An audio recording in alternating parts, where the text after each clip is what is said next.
Members को एक बार मैं बोलूंगा अपनी अपनी सम्मानित सीट लें। जोरदार तालियां प्रगति जी के लिए, एक बार जोरदार ताली बजाएं।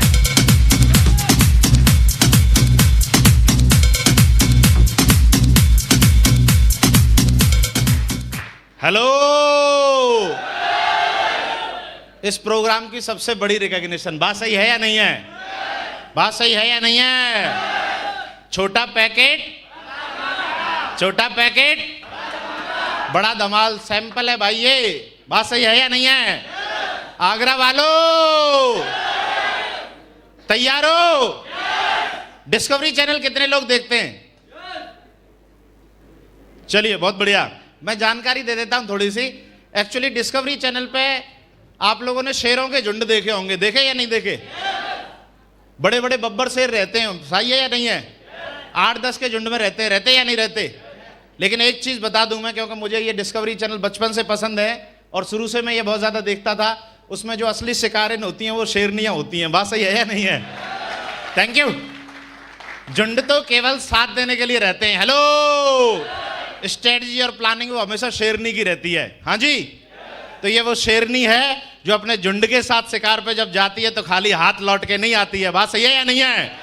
और जो जो इनके साथ में, मैं ये जानता हूं, जो जो इनके साथ में काम करेगा, मतलब मैं लिटरली ऐसा कोई दिन नहीं जाता जब मेरी प्रगति से बात नहीं होती। और सच बता रहा हूं, अगर आगरा में दमदार और पावरफुल परफॉर्मेंस अगर कहीं देने की अगर बात करें तो मैं प्रगति का नाम लूंगा, बात सही है या नहीं है? तो मैं इन्हीं के द्वारा बहुत सारी बेसिक्स, कहाँ से इतनी एनर्जी लाती है, कहाँ से इतना बढ़िया बोल सकती है, कैसे इतना अच्छा लोगों को कन्विंस कर सकती है, बिल्कुल मतलब बड़े बड़े लोगों को, बिल्कुल दिग्गज लोगों को भी एकदम पसीने छुड़ा देती है, बात सही है या नहीं है? तो इसके अंदर ये काबिलियत कैसे आई, कहाँ से आई, जानना चाहते या नहीं जानना चाहते? बनना चाहते हैं प्रगति जी के जैसे? चलिए, तो अगली आवाज प्रगति जी की मैं माइक हैंड ओवर करना चाहूंगा। एक बार जोरदार तालियों के साथ में माइक हैंड ओवर करते हैं प्रगति जी को। जोरदार तालियां दोस्तों।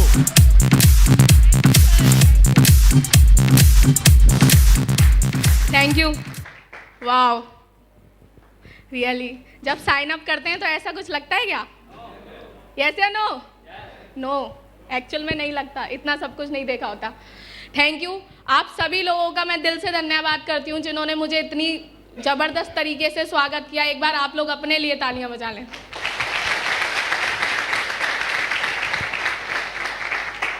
जैसा कि पहले तो मैं उस सबसे पहले अपने परमपिता परमेश्वर मेरे साईं का धन्यवाद कहूँगी, जिन्होंने मुझे इस ये अपॉर्चुनिटी मेरे घर तक पहुँचाई। तो एक बार भगवान के लिए दिल से धन्यवाद। मैं बहुत कम बोलूँगी क्योंकि टाइम का बहुत अभाव है और मुझे है ना मेरे दोनों मेंटरों को सुनना है। मैं इस चीज़ में ध्यान रखूँगी क्योंकि लीडरशिप सारी चीज़ों को। Thank you sir. एक्चुअली मैं सेकेंडली धन्यवाद अपने पेरेंट्स का देना चाहूँगी, मेरे पापा, मेरी मम्मा, क्योंकि बहुत सारी लड़कियां इसलिए कुछ नहीं कर पाती क्योंकि उनके पेरेंट्स को लगता है कि कुछ गलत कर लेगी, किसके साथ जा रही है, किसके। मेरे फादर मदर ने शुरू से मेरे भाई से ज़्यादा प्रायोरिटी दी है मेरे को, वो आज भी कहता है। उन्होंने लड़का लड़की में कोई फर्क नहीं समझा। मैं अपने घर का बड़ा लड़का हूँ, अपने घर का बड़ा लड़का। Thank you. और सबसे बड़ा धन्यवाद मैं उस शख्स का देना चाहती हूँ जिन्होंने ये नहीं सोचा कि ये 21-22 साल की लड़की ये कर सकती है कि नहीं, क्योंकि यहाँ पे बहुत सारे लोग ये सोचते हैं इसको प्लान दिखाएं कि नहीं, अरे ये तो बहुत कम एज का है, ये तो कमाता ही नहीं है, इसकी तो बहुत ज़्यादा इनकम है। कुछ तो यही सोच लेते हैं, ये क्या करेगा। मुझे बताओ, हमारे पास 8 लाख रुपए कमाने का मौका है, मार्केट में है क्या? यस या नो? तो इसीलिए पहले प्री जज नहीं करना। मेरे को भी प्री जज नहीं किया उनने। पता नहीं, कहते हैं हीरे की तरह जो पहचान होती है वो एक झौरी को होती है। तो 2 शख्स यहाँ पे मौजूद हैं जिन्होंने इस झौरी को पहचाना और प्लान दिखाया। तो एक बार लाखन सर, आशा मैम के लिए अब तक की जोरदार तालियां हो जाएं। Thank you.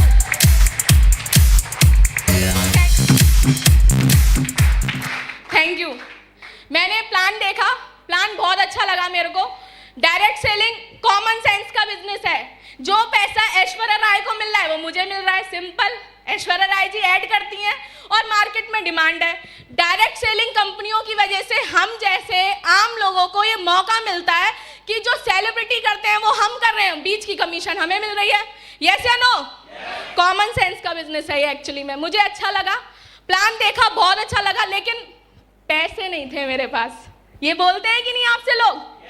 मार्केट में जब आप प्लान शो करते हो तो मोस्ट ऑफ दीज लोग क्या बोलते हैं? पैसे नहीं है। तो मेरे पास भी पैसे नहीं थे, और जब मैंने घर पे जाके मम्मी पापा को डिस्कस किया तो क्या होता है ना, हम इतने ज्यादा ओवर एक्साइटेड हो जाते हैं कि आधा तो तभी भूल जाते हैं।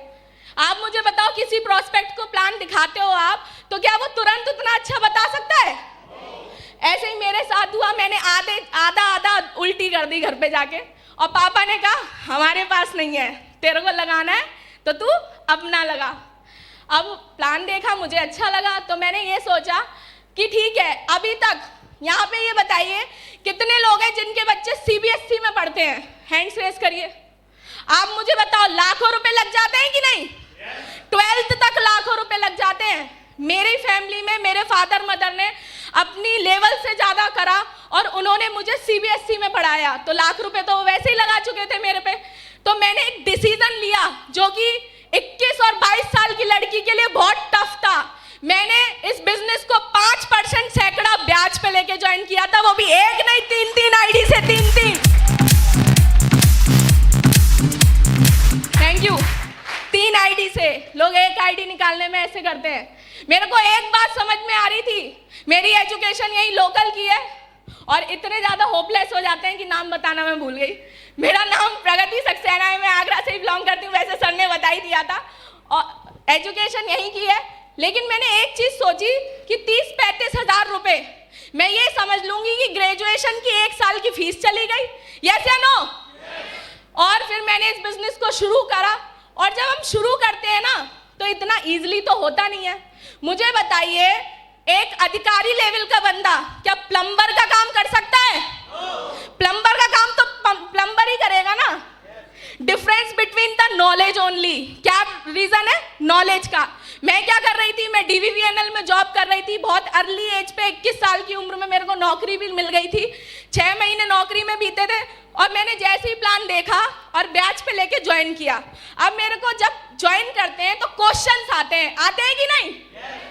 तू क्या करेगी? अभी मेरे से तो पता है मोस्ट ऑफ दीज लोग क्या कहते थे, लाली हमने तो पूरी दुनिया देख रखी है, तूने क्या देखा है?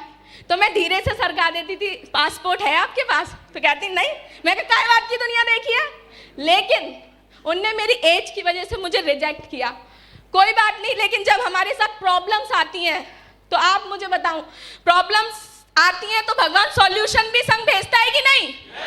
मेरे साथ भी सॉल्यूशन के रूप में एक शख्स मौजूद है जिन्होंने मुझे फॉलोअप करना सिखाया, इस बिजनेस में कैसे डीडी निकाली जाती है, बड़े लोगों से कैसे बात करते हैं, छोटों से कैसे बात करते हैं, लेडीजों से कैसे बात करते हैं, स्लाइड्स कैसे करते हैं, सब कुछ उन्होंने सिखाया। तो एक बार हमारे बीच में एक रूबी लीडर मौजूद है, मेरे जयपाल सर के लिए जोरदार तालियां हो जाए।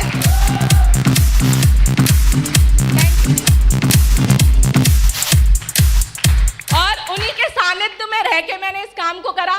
पहले 3 महीने में मैंने सिल्वर क्वालिफाई किया, सिल्वर। फिर प्रॉब्लम आने लगी, तो फिर मेरी बात नितिन सर से हुई और उन्होंने मेरे को एक बात समझाई। मैं पता है बहुत ज्यादा फोबिया था, सर एज कम है, कोई सुनता ही नहीं है। तो ना एक ही बात कही थी जो यहाँ पे फिट हो गई थी, प्रगति 3 कारण होते हैं, लोग आपको सुनेंगे। पहला कारण, आपकी एज बहुत ज्यादा हो, तो एज तो पहले से नहीं थी। सेकेंडली, आपके पास अचीवमेंट बहुत ज्यादा हो, और तीसरा कारण, आपकी नॉलेज बहुत ज्यादा हो। मुझे बताइए, पहले 2 चीजें मेरे हाथ में थी क्या? ये दोनों तो मैं बढ़ा ही नहीं सकती थी। अचीवमेंट कोई वो वाली थोड़ी ना, जे जुड़े सुर्रात करोड़पति, ये जुड़े सुर्रात करोड़पति, वो कंपनी तो थी नहीं। अब मेरे पास एक ही चीज थी, नॉलेज। सर ने मुझे बुक्स रिकमेंड करी, बहुत सारी ऑडियोज रिकमेंड करी, मैंने अपने ऊपर काम किया, और फिर अगले 6 महीने में सिल्वर स्टार क्वालिफाई करके दिखाया। सिल्वर स्टार दोस्तों, थैंक यू। और फिर उसके बाद जैसे कि आपको पता है, स्टेप बाय स्टेप यहाँ पे अप्लायंस भी रूप ले लेके आते हैं। फिर मेरे को ओमी सर मिले, उन्होंने मेरे अंदर बहुत सारी वीडियोस भेजते थे, गर्ल्स की बहुत सारी, ये है बब्बर शेर है तू मेरा, ये सब कह के पूरा भर के रखा हुआ था। तो फिर उसके बाद अगले 6 महीने में मैंने 1.5 साल में इस बिजनेस में गोल्ड क्वालिफाई करके दिखाया। गोल्ड दोस्तों 250 की टीम बना के दिखाई। अभी मुझे आप बताओ, यहाँ पे सभी लोग इंडियंस हैं, मुझे ये बताओ किशन जी की माता जी कौन थी और उनने किसकी परवरिश में वो बड़े हुए थे, बताएं?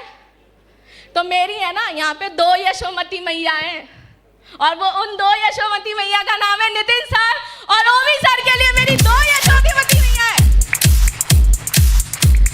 Thank you. अब मुझे बताओ, जब परवरिश ही इतनी तगड़ी हो रही है तो डायमंडशिप कैसी होगी? आप अंदाजा लगा सकते हैं।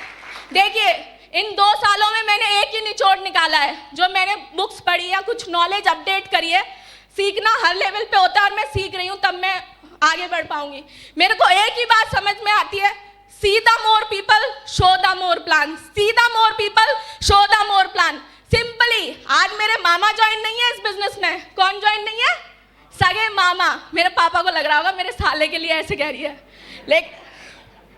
लेकिन मैं आपको बता दूं, मेरे मामा ज्वाइन नहीं है, मुझे इससे कोई फर्क नहीं पड़ा। बहुत सारे लोग ये सोचते हैं हमारे रिश्तेदार नहीं करेंगे तो कैसे चलेगी हमारी टीम, कैसे बढ़ेगी, लेग कैसे चलेगी। मैं आपको बता दूं, इससे फर्क नहीं पड़ता कि आप किसको बता रहे हैं, इससे फर्क पड़ता है आप कितनों को बता रहे हैं, कितनों को बता रहे हैं। सेम प्रोसेसिंग है। ऐसा कभी नहीं होगा 2 को बताओगे 4 जुड़ेंगे, लेकिन ऐसा जरूर होगा 40 को बताओगे 20 जुड़ेंगे या 10 जुड़ेंगे। मेरा रेशियो थोड़ा अच्छा हो गया है, मैं 20 को प्लान दिखाती हूँ तो 25 ज्वाइन करा सकती हूँ, लेकिन मैं एक फ्रेश लेवल के लिए कह सकती हूँ कि आप 10 को बताओगे तो 2 आपके साथ आएंगे ही आएंगे। बिना मामा के 500 की टीम बना के खड़ी कर दी। Thank you. दूसरी चीज मैं आपको बताना चाहूंगी, जैसे बात अभी कमिटमेंट की आ रही है, कमिटमेंट की, तो हम जब प्लान दिखाते हैं तो प्लान में क्या कहते हैं, पहले साल में आपके साथ 10 लोग आते हैं, यस या नो? दूसरी में कितने आते हैं?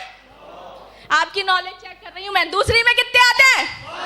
ठीक है, अब मुझे बताओ, मुझे इस बिजनेस में कितने साल हो चुके हैं? दूसरी साल मेरी रनिंग है मतलब, तो मुझे बताओ मैं रेशियो से 5 गुना ज्यादा चल रही हूँ कि नहीं? 100 होते हैं लेकिन मैंने कितने बना दिए? मतलब 500 की जिंदगी बदल दी और 500 का डीएसए बना दिया खुद के बाद। तो अभी 500 के साथ मैं आज खड़ी हूं, तो तीसरे साल में कितने लोग आते हैं? 1000। तो ये तीसरी साल में जब मैं स्टेज पे आऊंगी ना, तो 1000 नहीं होंगे, पूरे के पूरे 5000 लोग होंगे, 5000। Thank you. और 2021 में मुझे नहीं पता आपके पास इस काम करने को रीजन है कि नहीं, इतनी ज्यादा प्रॉब्लम्स आ जाती हैं। अभी तो कुछ के पास ये बहाने होंगे कि मेरे 7 दिन के व्रत हैं। भगवान कह रहा है व्रत रखो, व्रत है, व्रत का बहाना रहेगा। नौकरी पे जाएंगे लेकिन 7 दिन के व्रत का बहाना लेके यहाँ पे बहानेबाजी करेंगे। मैं बता रही हूँ अपने ड्रीम्स को बॉस बना लो। और बहुत सारे लोगों को ये नहीं समझ में आता, मेंटर बॉस की तरह लगते हैं। मैं तो सर से बोलती हूँ मुझे एज अ वर्कर ट्रीट करो, लेकिन सर कहते हैं कि फिर बॉस से लोग नफरत करने लगते हैं। लेकिन हमारे मेंटर्स तो सिर्फ समझाते हैं, सोचते हैं आज सही हो जाए, कल सही हो जाए, परसों सही हो जाए। अपने आप को जो सिस्टम कह रहा है उसमें सौंप दो, वो दिन दूर नहीं होगा 2021 की डायमंड बनेगी सर आपकी प्रगति डायमंड। Thank you. मैं बस इतना ही बोलना चाहूंगी, और आगे जिन लोगों को मौका मिले वो भी थोड़ा कम बोलें, क्योंकि हमें सर को सुनना है, टाइम का बहुत दबाव है। Thank you. तो अभी फिर से मिलेंगे टोपाज पे। Thank you.